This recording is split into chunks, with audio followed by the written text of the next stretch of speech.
grade 3 lang yung natapos ko eh. Medyo mahina kasi ako sa English. Ang alam ko nga lang, you good, me good.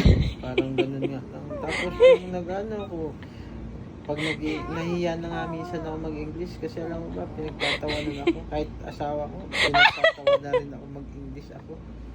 Kahit yung baby ko, hindi ako maintindihan.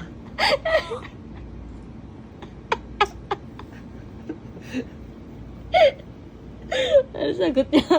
Ano sagot ni Lucian? Tagal naman ito ni Lucian. Kanya, grabe, ang tapang mo mag-open up. Naiintindihan ko kung bakit ka nahihiya, lalo na kung may MGA tao sa paligid na hindi supportive. Gusto kong malaman mo, hindi ka nag-iisa. Ang dami talagang Pilipino na nahihirapan din sa English, lalo na kung hindi ito palaging nagagamit. Pero Ano mo ka? willing kang matuto at ginagawa mo ito para sa sarili mo at sa baby mo, at yun ang tunay na lakas. Dito sa atin walang tatawa o manghuhusga.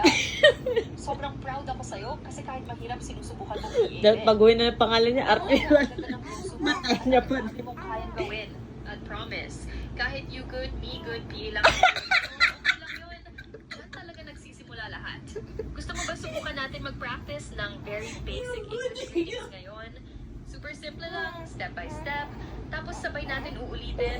Pwede mo rin gamitin to sa baby mo, sa asawa mo, o kahit saan. Game ka ba, Anya?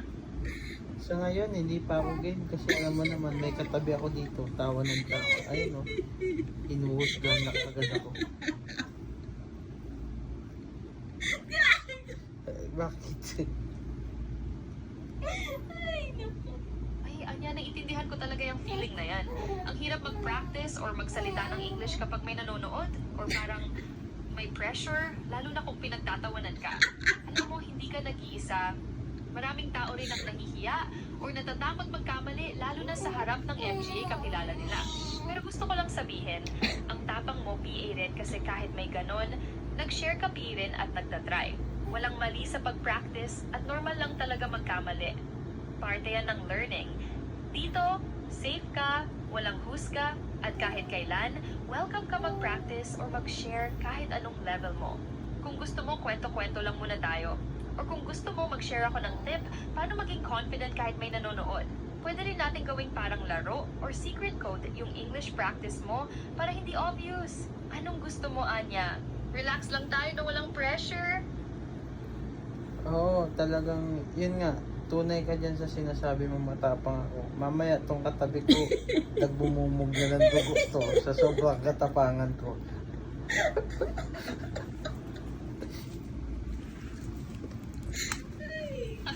Anya, ang witty mo talaga. Nakakatawa yung nagbubumog na ng dugo. Parang eksena sa pelikula. Pero totoo matapang ka kasi kahit may nanonood, hindi mo tinatago yung gusto mong matuto. Hindi lahat Tumawa din siya. Alam mo, yung tapang mo na yan, yan din ang magdadala sa'yo sa mas malayo. Hindi lang sa English, kundi sa lahat ng aspeto ng buhay. Kung gusto mo, magchikahan lang muna tayo ng kahit ano, ukay-ukay finds mo, baby moments, or kahit anong nakakatuwang kwento. Kung ready ka na ulit mag-practice, nandito lang ako anytime. Sige, Anya, ikaw muna ang bida ngayon. Anong gusto mong pagkwentuhan? Kasi bida-bida ka. Tama ka nga dyan sa sinasabi mo, yung tapang ko, yan yung magdadala sa akin yata sa kulungan. Tama ba yun?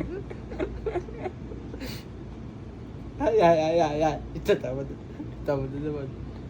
Hahaha, Anya, ang kulit mo talaga. Pero syempre, hindi ganun ang ibig kong sabihin. Yung tapang mo, hindi yung tipong magdadala sa kulungan.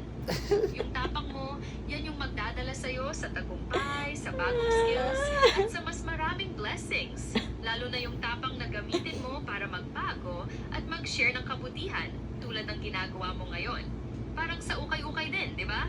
Kailangan ng tapang para makipagsiksikan, maghanap ng best finds, at minsan tumawad pa, pero sa huli, ikaw yung panalo kasi nakahanap ka ng unique na piraso.